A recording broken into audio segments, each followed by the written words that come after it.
Welcome to Finding Holiness, where we delve into timeless Torah wisdom, revealing the sacred in everyday moments.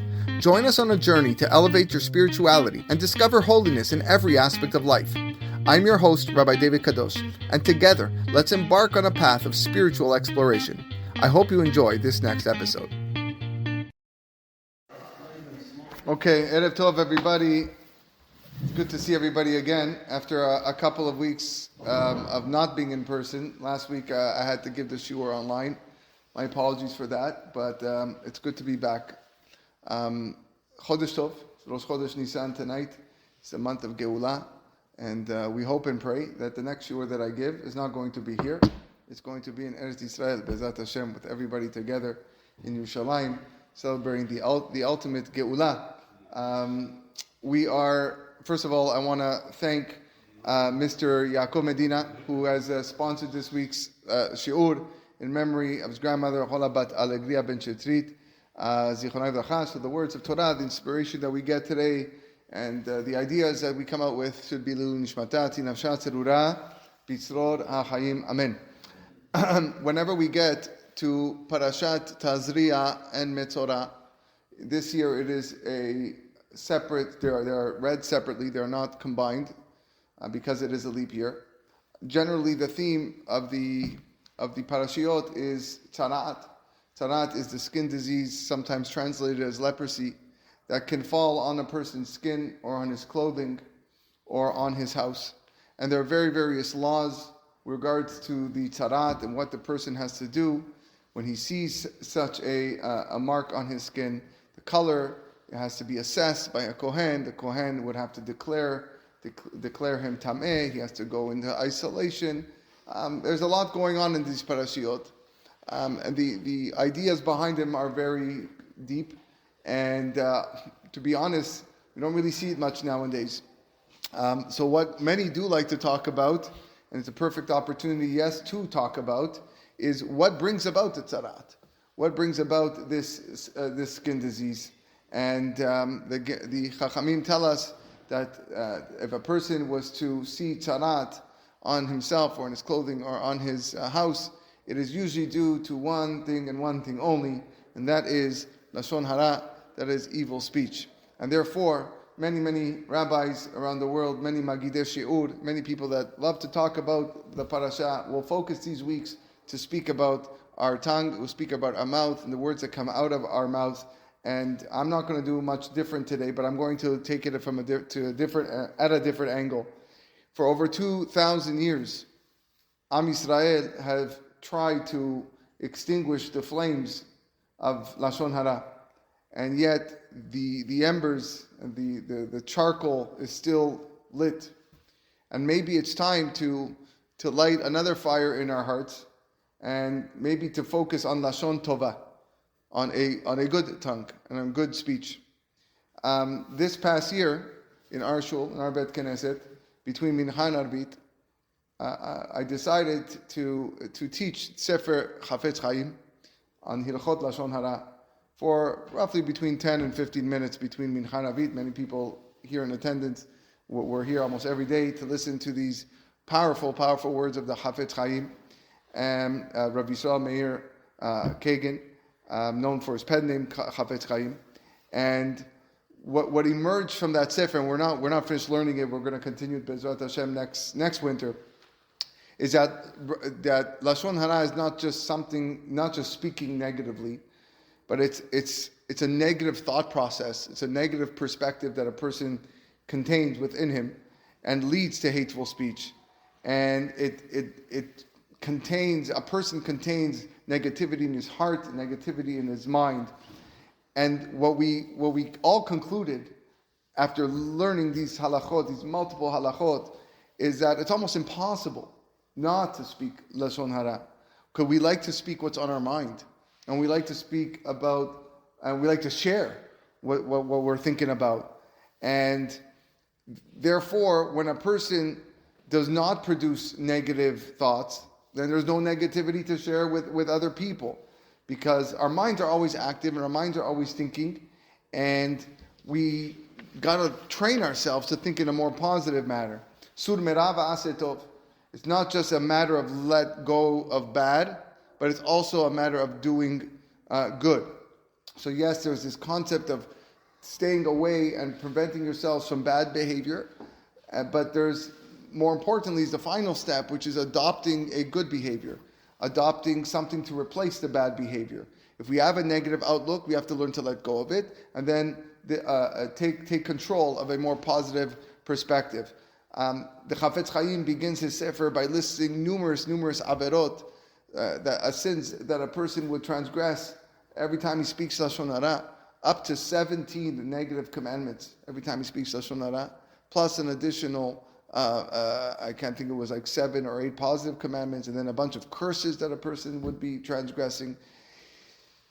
And then he builds a strong case, for people to almost be ignored and removed out of the community because of their distaste and towards chachamim and towards rabbis, and then everything that comes out of them is just words of lashon hara. They're called baalei lashon hara. He actually gives a metaphor at the beginning of the sefer, which we learn to help realize the importance of keeping our tongue free of evil. And he talks about, imagine a king who has this artisan, and this artisan is asked to produce, using his skill and his wisdom, some beautiful design, whether it is a piece of clothing or an article of jewelry or whatnot. And the king knows there's no one better in the world to do it than this man, this artisan. Yet with all this, the abilities that this guy has, if the tool that he uses is broken or is blunt, then he can create nothing of value. He can create nothing of beauty. And therefore, says the Chafetz Chaim, the primary tool of the Jew is his tongue, is his lashon.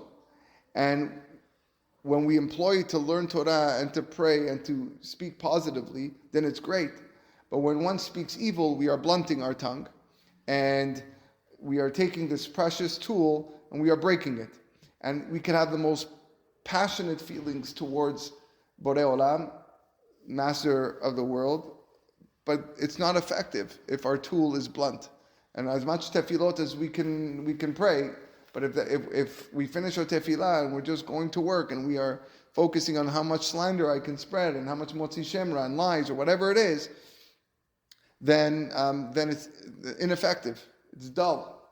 It's only when our tool is sharp and tuned does our tefillot can reach HaKadosh Baruch Hu. And similarly for the person who speaks, not just for the person who speaks, but the person who receives, who listens to Lashon Hara. The Chafetz Chaim gives multiple cases. We have to do what we can.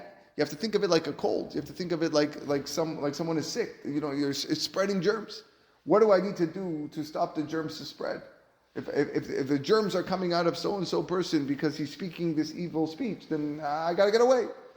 I gotta go. I gotta move to a different room. I gotta put earplugs. Whatever it is. I can't be around. I need to stop the contamination process. It has to be shut down immediately. So I'm going to focus on this idea of Lashon Tov today.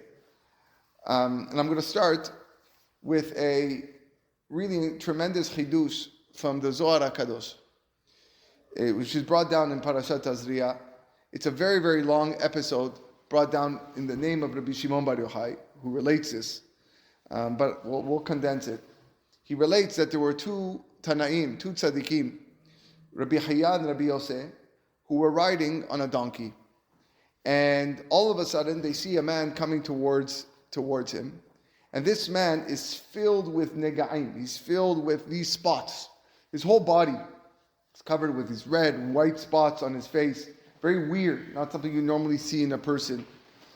So Rabbi Chaya, the man comes by, he asks this man, goes, "Who are you? Where did you come from?" And he told him, "Ani Yehudi." He told him, "I'm a Jew." So Rabbi Yosef goes to Rabbi Chaya and he says, "Chotehu, this man is a sinner. No question he's a sinner. Sheim lo kach, if not so, if he wasn't, lo nirshemu panav be'elu acholaim hara'im." His face would have not been filled with all of these spots, with all of this disease. And therefore, this is not called Yisurim Shel Ahava. This is not called affliction of love. So Rabbi Chia hears what Rabbi Yosef told him, and he says, you are right, 100%, Vadai, that because Yisurim Shel Ahava, if it's affliction of love, those are things that are covered. So what's going on over here? So before we continue the story, Shlomo HaMelech writes in Mishlei, Tova tochachat megula me'ahava mesutaret. Open reproof, open rebuke is better than concealed love.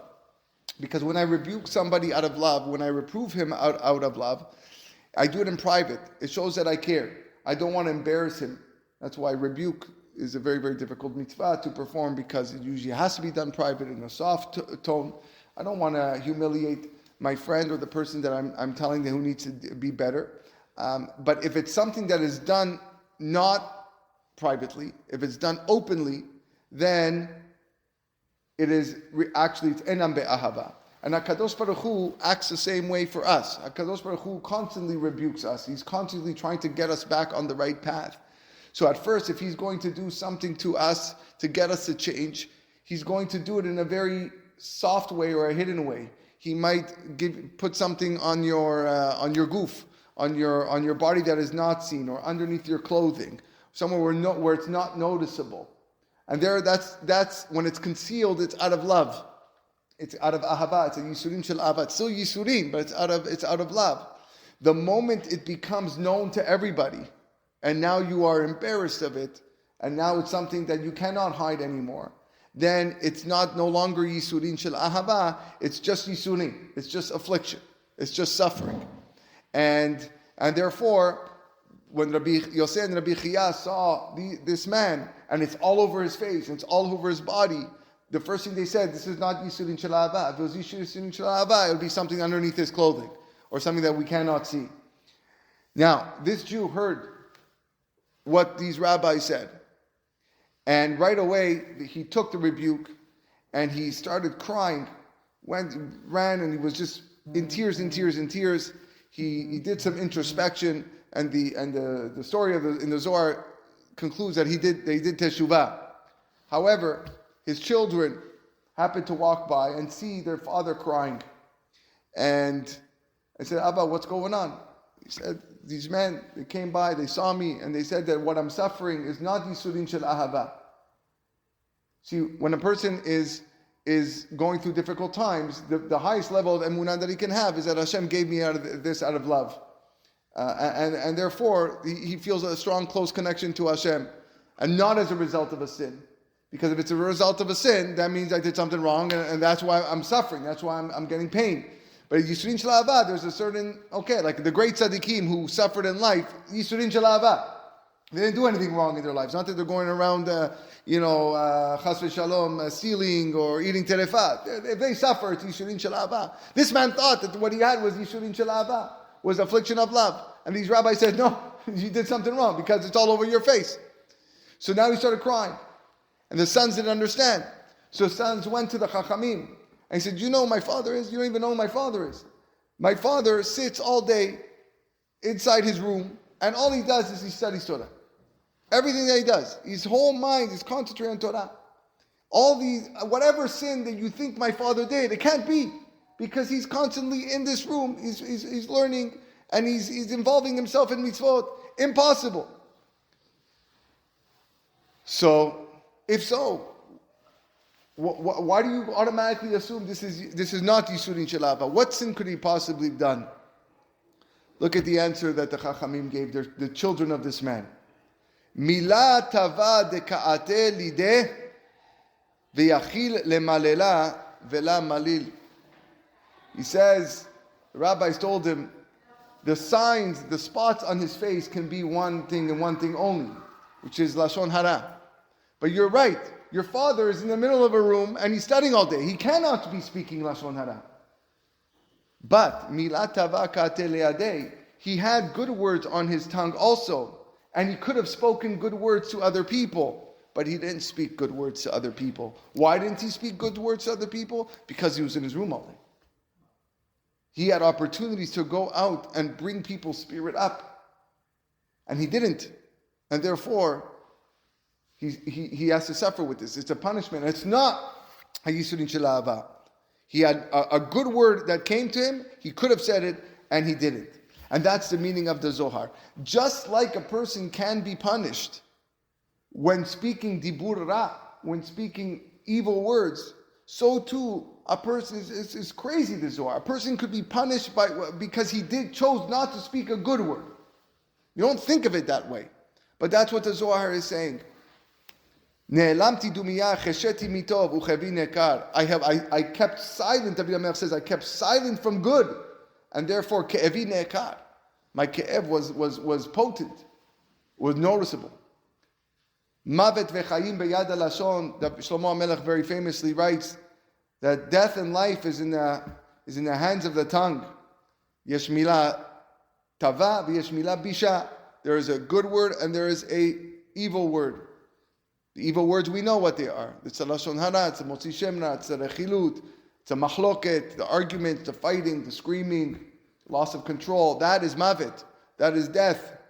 But it's not just enough to be surmera. It's not just enough to hold back and prevent yourself from speaking bad words. A person has to find the good words and share them to bring people back to do teshuvah. And maybe that's the reason why a person that becomes a metzora, a person that God forbid is suffering from leprosy, he has to bring a korban that consists of two birds. Shte tziporim, hayot teorot, the pasuk tells us. One of the birds is shechuta, hatzipora shechuta, the one that is slaughtered is temeah, is impure. And then one bird is eventually let to go free and fly away. That's called the tzipora mushlahat. The one that's sent away, that one is tehorah, that one remains pure. What's the remez? That we have to learn from the tzipor mushlachat. One of them was bad because of the evil speech that you spoke.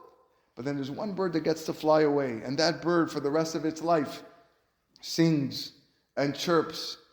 And you know, it's springtime now. You're hearing the birds outside. It makes you happy, it brings you joy. So too, every person has an opportunity to bring joy, to be mesamech one other person. You know, there's a lot of Gemilut Chasadim organizations out in the. You open the back of the community link. You have Gemilut Chasadim for everything. Yeah, for tablecloths, for napkins, for hockey equipment. I saw a Gemilut Chasadim for hockey equipment this week. I go, wow, this is great. Imagine there was a Gemilut Chasadim to say a nice word a day. You sign up, call this number. Okay, call this number. Once a day, you're going to say a nice word. It's not difficult to say a nice word, as long as you mean it. As long as you have the ratzon, the good ratzon, to do so. One day, a man came to Rabbi Chaim Kanievsky, Zecher Tzadik, B'Kadosh Livracha, and with a long black coat and big black hat, and he wanted to speak to Rabbi Chaim. And he went up to Rabbi Chaim, a long line of people, and he said, Kvod Harav, they're going to kick out my son from yeshiva. And this is already the 5th yeshiva, the 5th cheder, that he's going to be kicked out. I can't take it anymore. I don't know what to do. What am I going to do with him? So Chaim Kanievsky listens, and he gives the very famous Chaim Kanievsky response, which was Bua. Bua was bracha ve'atzlacha. Bed vav hey. Bua. Bracha ve'atzlacha. He saw so many people. That was his bracha ve'atzlacha. So the man accepted the bracha and went on his way. And one of the rabbis that was there heard this man's cry and didn't understand something. So he went and he followed him down the stairs. Okay, he got a bracha from Chaim Kanievsky, but 5th yeshiva, 5th school, your son's going to be sent out from. That's pikuach nefesh. It's danger for the son. It's mamash. Yeah, it can't. So he went up to the man, waited a few minutes, he found him alone, and he says, listen, I'm sorry if I'm interrupting, maybe it's none of my business, but, I heard you talking to Reb Chaim, and you mentioned that your son might be kicked out of his, yeshiva, 5th yeshiva, and I know a bracha is very important from Chaim Kanievsky, but I have a question to ask you. He says, when was the last time you told your son that you love him?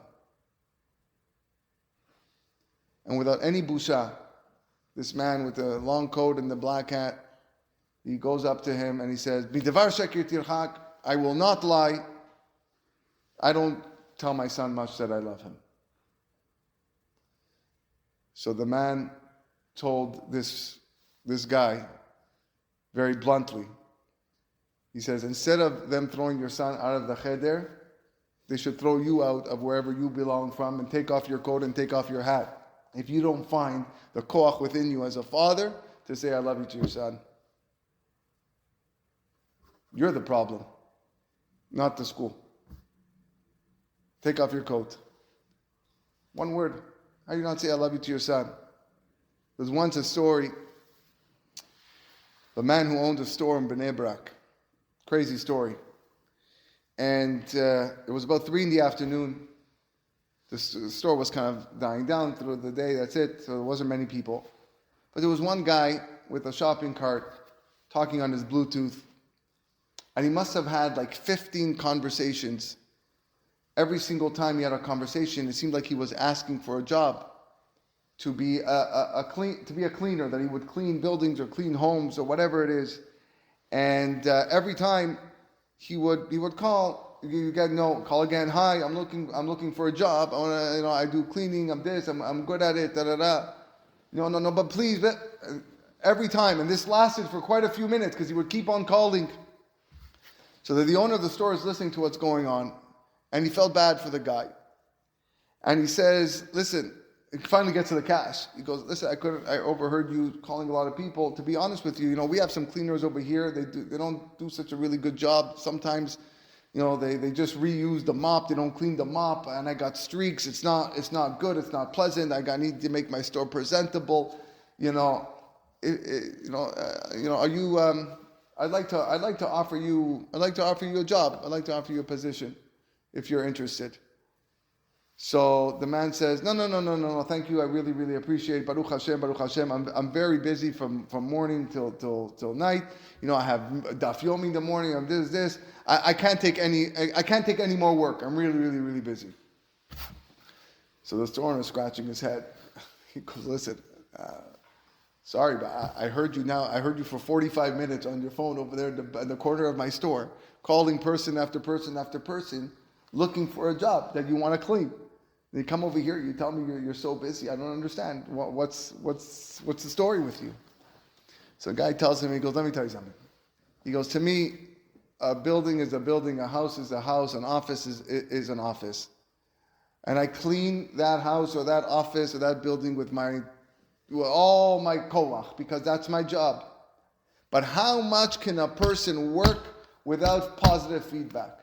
How much can a person do without getting a thank you, even though it's my job? So you know what I do? I call all of my employers and I change my voice, pretending that I'm somebody looking for a job, just so that they can tell me, no, it's okay. We are very happy with the person that we have. We are very happy with the person who's cleaning our business, and our office, and our building. Just so I can hear some thanks, I can hear some feedback. And this is a message to all the bosses out there, to all the teachers out there, to anybody who has a position of authority and power. How many times do you say, you know what, good job? As teachers, do we say, great job to our students enough? Or we only criticize them when they misbehave or when they don't do their work? We love to send emails home when children are misbehaving. But do we send emails home when children are doing what they're supposed to do? Even though it's expected. But thank you. Or if you're an employer and someone just did something, wow, I didn't expect that. That was really good. You really, really went out of your way for that. Good job. If they're not Jewish, don't tell them kol hakavod. They won't understand what you're saying. But you can tell them, listen, that was really good work over there. That was really nice. And what that does to a person,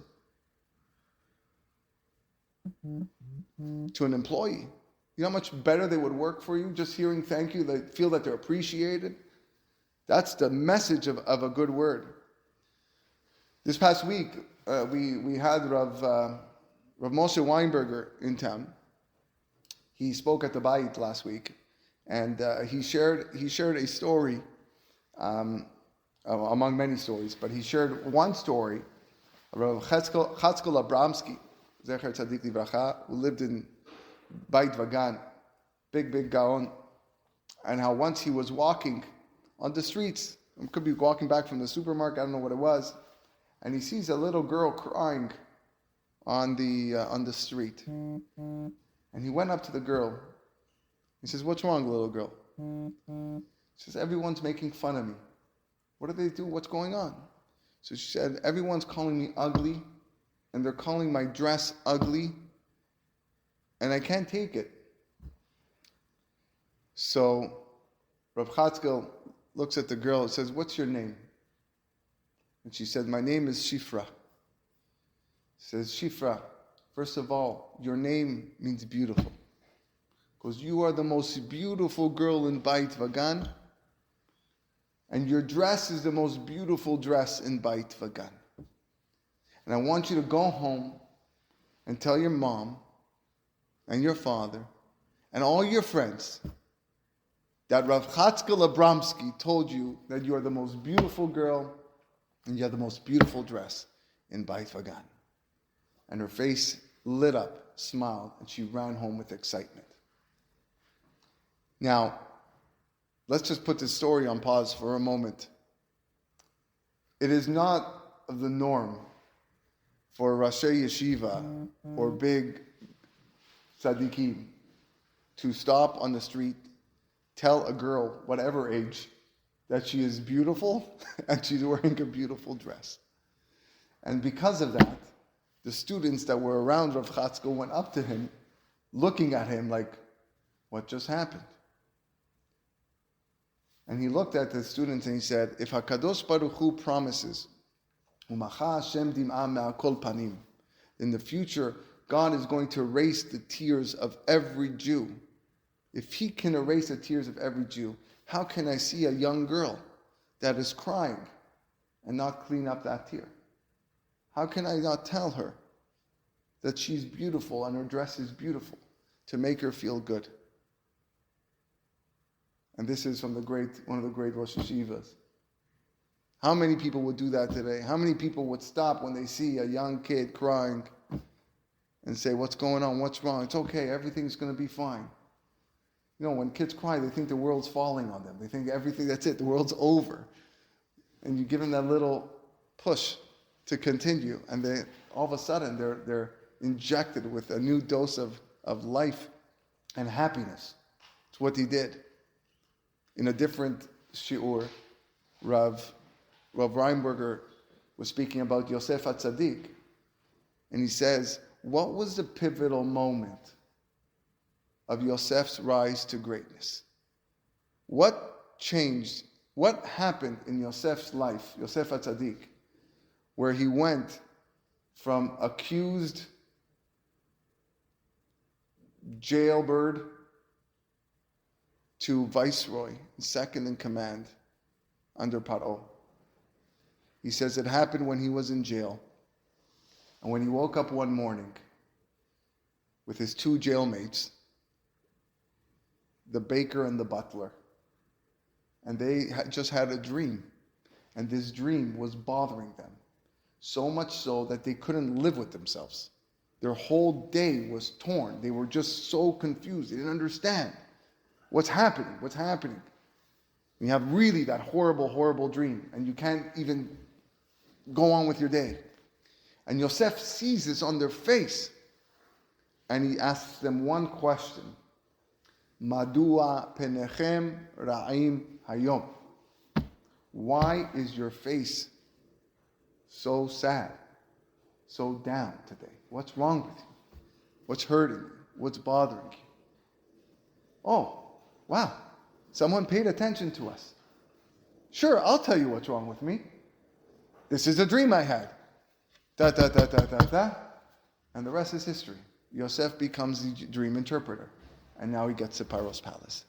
Had he not asked the question, had he not cared, had he not given that word of encouragement, I'm here for you, I'm listening to you, then he would have remained in the corner. Probably just studying Torah. But then you had the good word in your mouth, but you didn't use it. And because of that, he would have just stayed over there. Yosef would have remained in jail for who knows how long. Madua penechem ra'im hayom. What's wrong with you? How can I help? What's on your mind? I'm listening. And he ends up as viceroy in Egypt. Incredible. Think about it. It's a beautiful chidush of Rav Weinberger. The power of a word, the power of what it is, a milah tova. Sometimes it's important to hold back the word. Sometimes it's knowing when not to say things. We spoke about this a lot in the past. There was once a man who came to his Rav with a letter. And he said, Rabbi, you know what's written in this letter? And the rabbi says, I'm not a Navi, I'm not a prophet, I don't know what's written in the letter.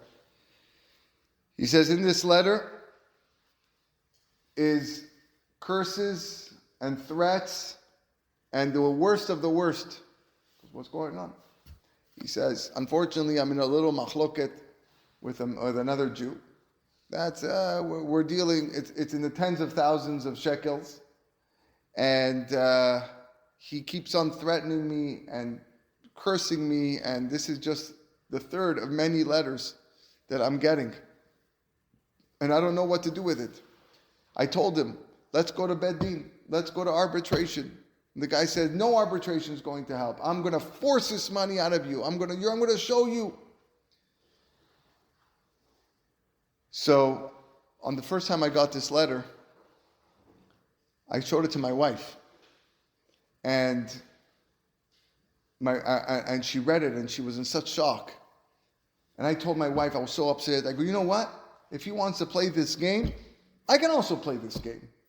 If he doesn't want to go to Beit Din and do this civilly, I'm going to show them that I'm going to fight too. And I'm going to threaten him and I'm going to send nasty letters to his family. So on and so forth. His wife says, no, you can't. She said, why? Because that's not the way we were taught. We were taught that in a situation like this, it's better to be quiet. It's better to hold it and do it the right way. Don't attack. Attacking cannot lead good. It's just going to add fuel to the fire. So he says, okay, I can't argue with my teachers. I can't argue with my rabbis. This is what they told me to do. So I do. Okay, I will quiet. He says, that was on Sunday. He says, on Tuesday,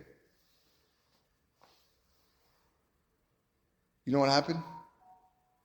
He says, this man came back to the rabbi. He goes, Rabbi, you're not going to believe what just happened. He goes, my son was riding in the busiest intersection, his bike, in the busiest intersection of Bnei Brak, when there was cars all over the road. His pants got tangled in the chain of the bike, and he flipped. And he landed in the middle of, Jabotinsky and this road, right in the middle. And all the cars slammed on the brake, and they missed him by inches. 2 days later, after I decided not to speak and not to fight. And the rabbi said, what's the chidush?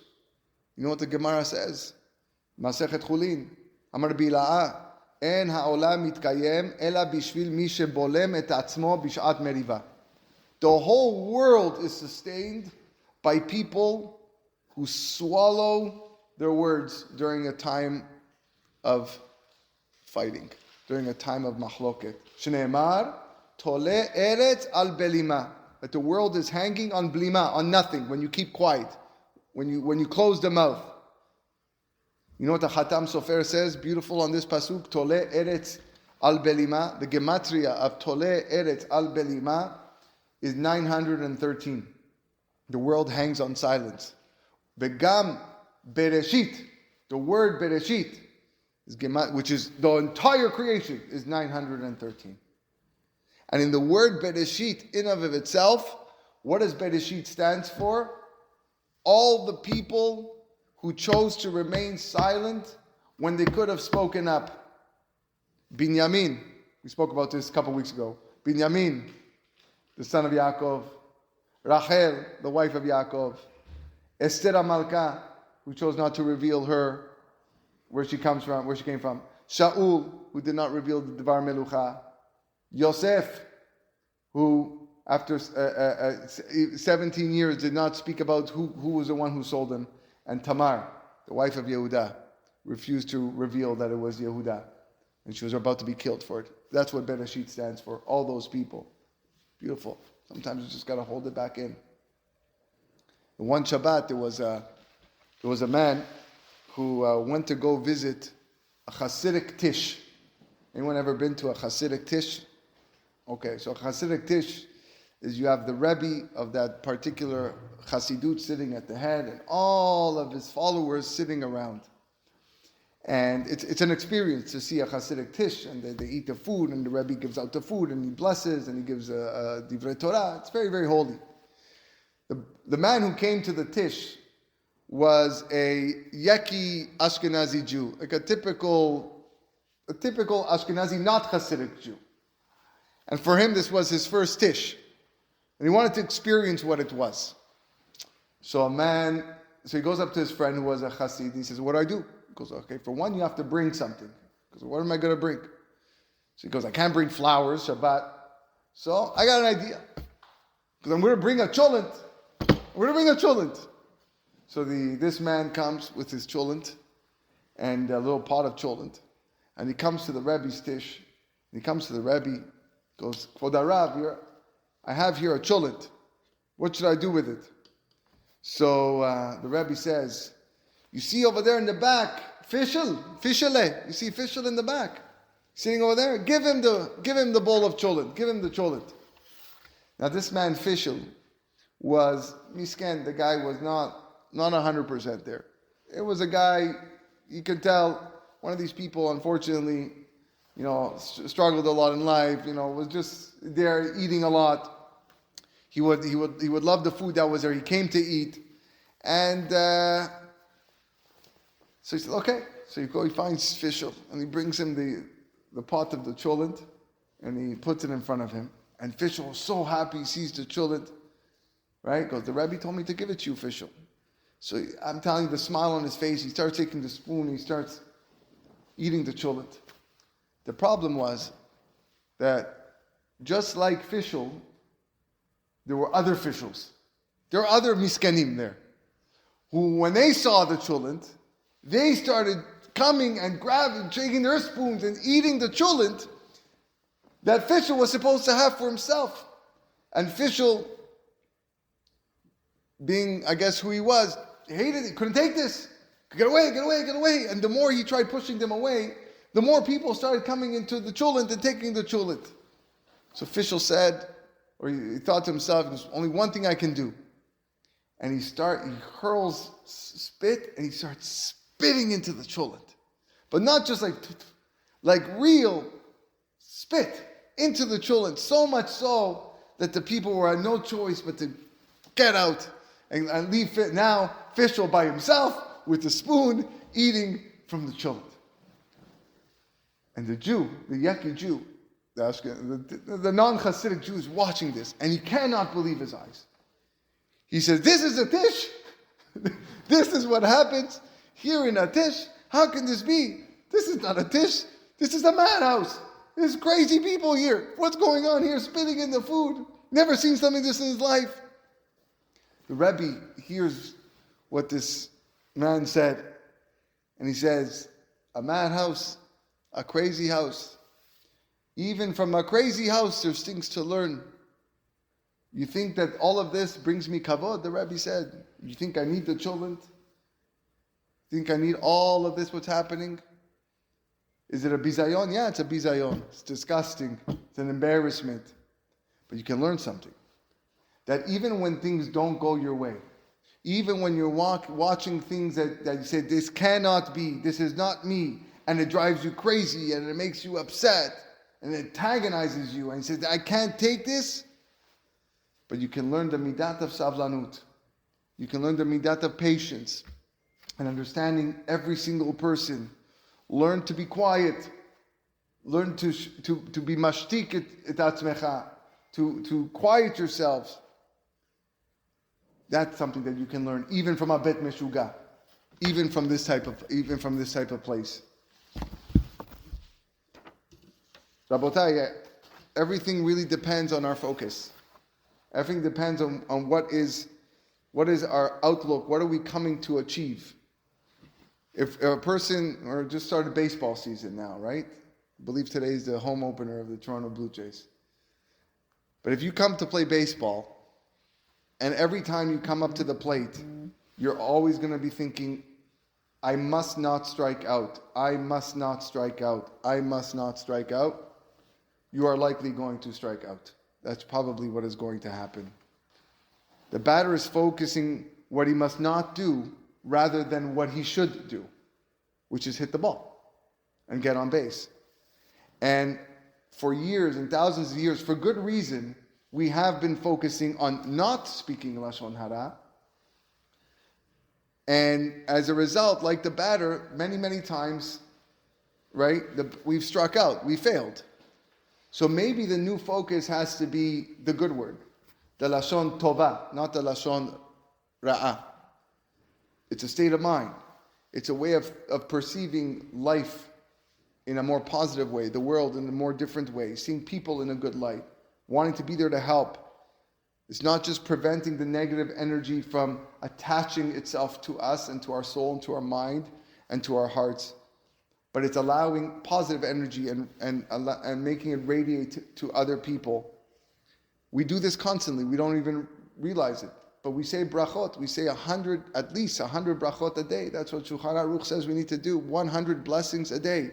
And all of our blessings express hoda'ah, gratitude, and they express positivity and appreciation and knowing and being there and thanking Hashem. So if I'm willing to go and thank Hashem 100 times a day at least for what he does for me and using my tongue for the good, then why can't I do that to other people? Where I'm constantly surrounded with. Of course, Hashem is all around us, but we're always around people. We are social beings. This is who we are. We are at work. We're with people. Be more open-minded when it comes to this. When we appreciate what's at stake, and we appreciate, that this is what's holding back Mashiach. The sinat chinam, the ahavat chinam, the fact that we have baseless hatred, we have to start combating that with baseless love. I'm just going to love you, and I'm going to say thank you, and I'm going to say you're beautiful, and you have a beautiful dress. When you see a little girl crying, I'm not recommending every guy here to go up to ladies in shul and saying you have a beautiful dress and you're beautiful. I don't think that's appropriate and shouldn't be done. But you know what I mean. You know what I mean. But even in guy to a guy, you know what? That's a nice suit. I like that tie. You look good today. Nice shoes. Nice. Okay. It makes a person feel good. It makes a person feel good. Wow, it's great to see you in shul today. I'm happy you came to Minyan. Or, Rabbi, nice, good speech. Good divrei Torah. Listen, we need the encouragement as well. We work for the community. So why not give the rabbi a pat on the back? Why not say, you know what, that was really nice. Heck, we get a lot of criticism, so once in a while we can get some compliments, right? Bezrat Hashem, that's what we should work on. Lashon Tova, that's what we need to focus on. And maybe Bezrat Hashem will be zocheh to the end of this galut in the Geulah Shlema. Nisan atidin leigael Bezrat Hashem k'ni ratzon. Amen.